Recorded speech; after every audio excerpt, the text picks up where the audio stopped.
Oh, so there's not a music video for it. So is this, so the video that I saw the clip of must have been DTG just making like a little short video for part of his verse. I thought that there was a music video for it because I saw that clip. I completely forgot that I wanted to check this out. Okay, the little bit that I heard of this shit was amazing. Absolutely amazing. I'm curious to hear Merkules' part because DTG's was legit. So it's called Cory and Trevor. I'm pretty sure they're gonna tell a story about two different people. I don't know if the stories coincide at all, but a little bit that I've heard of this shit is amazing. I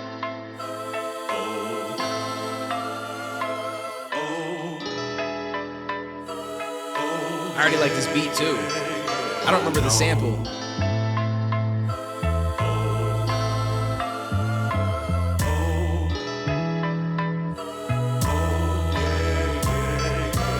Trevor, he lives by himself in an old motorhome. They took away his house cause of debt from an old mortgage loan.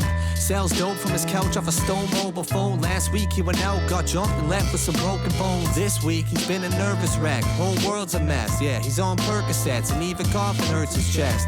Yo, now that one part right there though, and I'm not saying it because I feel like it's disrespect when I say like, yo, it sounded like this other artist, but that shit gave me M vibes. And I know that's not what you want to hear as a white rapper because you already are fighting against everybody saying you like Eminem, especially DTG because he does those Eminem skits. And I've seen people on those skits who don't even know that he's been a rapper forever and been extremely dope. And they'll comment under his actual music and they'll say shit to him like, wow, he's done so many Eminem skits that he's actually started to rap good, or like he learned how to rap from it. I'm like, no, he's been nice. The Eminem skit shit is just because it goes viral and he decided to do it. But yo, okay, this part right here, this shit got me. What up, Tom? How you doing, homie? I'm doing good. I can't complain. I hope life is treating you well as well, homie. Motorhome, they took away his house cause of debt from an old mortgage loan. Sells dope from his couch off a stone mobile phone. Last week he went out, got jumped and left with some broken bones. This week he's been a nervous wreck. Whole world's a mess. That right, this week he's been a nervous wreck. Whole world's whatever. Like that shit right there sounds just like it. It sounds just like it. Now got jumped and left with some broken bones. This week he's been a nervous wreck. Whole world's a mess. Yeah, he's on Percocets and even coughing hurts his chest. Immersed in debt, no future family or girlfriend yet. He's undetermined, nothing's working, no endurance left. Was at the end of his wits, but then the thought hit him. He left his spot with no fear, just this block with him. Parked at the bank, said a prayer as he walked in, and he yelled out, no sudden moves or you're all victims. 20K in cash, but he wants more. He's ready to have a shootout if police want war. He goes to leave, but as he opens that Nissan door, he hears that 1 shot, 2 shot, 3 shot. Oh no, you never know who's on it. Yo, his rhyming a bit, like DTG has the perfect rhymes to tell his story so coherently. Like it's just like there's nothing that I would change. Like if I sat here and I'm like, let me think if I can think of a better rhyme that would fit, tell the same story, but might like be just smoother or just be more on point, and there's nothing. This dude is really, he's got a strong vocab. Like that, whenever I hear people with a really strong vocab, I just feel like they rap really, like their writing is always on the next level. And as much as people don't like Drake and give Drake shit and stuff, Drake has an amazing vocabulary. Anybody, like Joyner has an amazing vocabulary. Like there are certain dudes that just, they just, I don't know how to, it's hard to explain without like breaking down a whole bunch of tracks to point it out, but it's impressive. He hears that 1 shot, 2 shot, 3 shot. Oh no, you never know who's on the other side of that people. See no, hear no, speak no evil. What you gonna do if you get dealt a bad hand? You gonna fold or you gonna take the last dance? Oh no, you never know who's on the other side of that people. See no, hear no, speak no evil. What you gonna do if you get dealt a bad hand?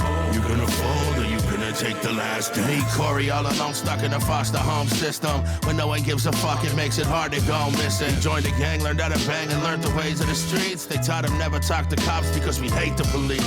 In grade 9, he did some time for making homemade bombs. Started stealing Honda Civics, bumping Ghostface songs. He's always pulling up and promising he won't stay long. Till 3 months goes by and all his cocaine's gone.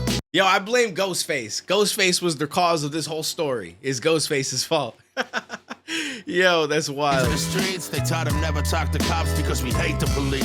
In grade 9, he did some time for making homemade bombs. Started stealing Honda Civics, bumping Ghostface songs. He's always pulling up and promising he won't stay long. Till 3 months goes by and all his cocaine's gone. He'll do pretty much any type of dope you put in front of him. Remember when the coke turned to crack and he fell in love with it? A sick fuck. He's like the devil when selling substances, pushing dope to kids, the high schoolers are his customers. So one day this dad found out his daughter was on dope. He discovered who the plug was and then that was all she wrote. Cory didn't even know that he was caught up in the smoke until they found him dead with hollow tips still lodged within his throat. Oh no, you never.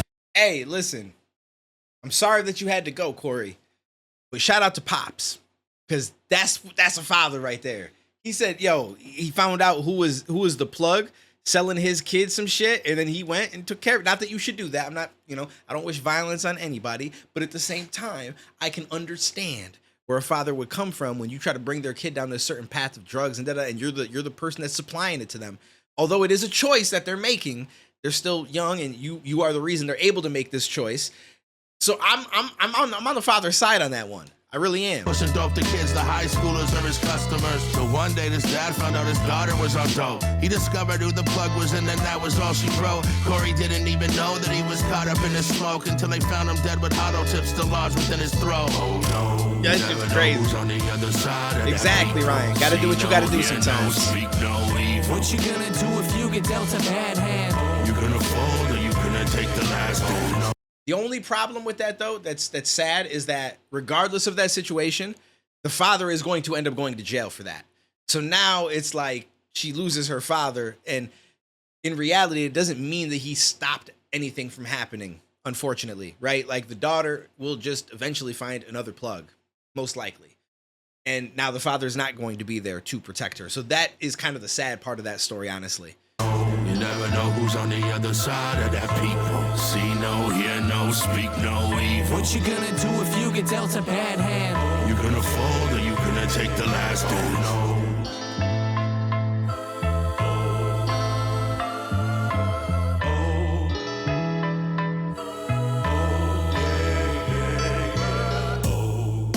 It's crazy because I was thinking about this the other day, where I was thinking about like people that get involved in doing just hard drugs. And it's really sad because there's people that are great people. Like the best example I have is a person that I grew up with that I was friends with. This kid was like top of the class always. We had a walking club in our elementary school. He was top of the walking club. He'd go there early, walk to school. Like everything, he was like top level, everything. And we got into high school and stuff. And he was even doing amazing there. And then he somehow got himself involved with a certain crowd. At first, it's just partying, smoking, whatever. But then he ended up doing heroin. And that changed everything. I mean, he was still smart. And he still is to this day. Thankfully, as far as I know, he's been clean for probably 4, 5, 6 years. He has a wife, a kid.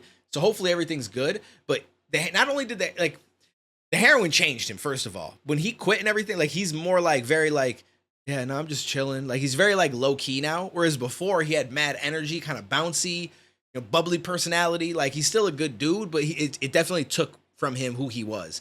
And he went from this guy who was like a great family, which I mean, still is a great fit, but like he started to steal from his family, started to sell stuff that he stole from them, phones, laptops, so on and so forth, to the point where they had to stop associating with him for a while. And it's just sad because it's like, that him not on drugs would never do that to his family. He would have never done it. But those drugs hit and shit changes and you go down these paths and now you have this addiction that literally will control you. And it doesn't give you an excuse. Like, it doesn't mean that you should be given a pass on all the messed up shit that you do to try to acquire more of those drugs. But it should be something that is understood at the same time, right? And it's tough because, especially as you grow into an adult, like, it's your responsibility to get your shit together. Obviously, you can seek help, get support, go to rehab, things like that. But it's not, I can only assume it's not that easy. I've never done heroin. I've never done any of these hard drugs, so I don't know what that level of addiction is. But I know that I have an addictive personality. I get addicted to Taco Bell, okay? I go to Taco Bell, they got something new that I like, I'm there every day till the shit gets old. Ryan knows, because we talk about Taco Bell way too much. And so I'm like, yo, if I did heroin or something, I'm like, I would never escape it. I don't think I would ever escape it. I think I would be locked in for life until I died. So I'm glad that I never tried any of that shit. So I to an extent, I feel like I can kind of understand without having felt it, just knowing that my mind works in that way. And I couldn't imagine on a greater scale trying to avoid like a drug and to the point where you're ready to steal and do whatever you got to do to get it. So it's just, I don't know, the whole story is sad. But anyways, dope song. It brought me down this path of telling the story, but really dope song. Merkules DTG killed it. Cory and Trevor, I really like that. I would love to hear more stuff like this from both of them because I feel like they're both really well versed. They both have a strong vocab. They both can tell a story really, really well. So I'm probably going to try to cut this and upload it because that's what I meant to do initially. So if you guys are watching this on the upload, I appreciate you guys. If you see me looking this way and talking during the video, it's because I'm live streaming and so I'm talking to chat, which you should stop in sometime. Twitch.tv/DuaneTV.